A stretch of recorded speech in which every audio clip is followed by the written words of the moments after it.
Hello guys, welcome to my channel. दोस्तों, हमारे channel में आपका स्वागत है। आज की वीडियो में हम अमेज़न का सारी चीज़ देंगे। तो दोस्तों, वीडियो पर बने रहे।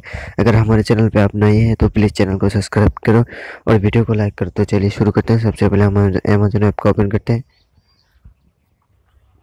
तो दोस्तों, अमेज़न ऐप का ओपन करने के बाद इस तरह इंटरव्यू आएगा।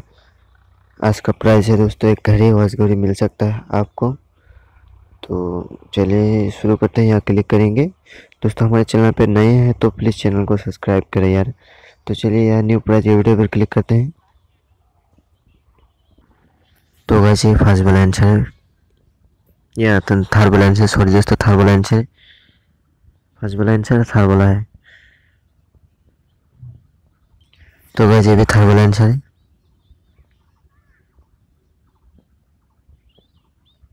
तो वैसे भी थर्ड बैलेंस है, आप देख सकते हैं।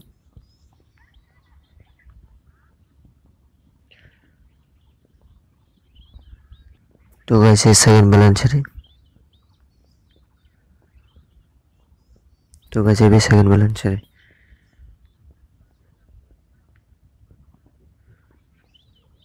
तो मिलते हैं फिर एक वीडियो में, तब तक के लिए गुड बाय।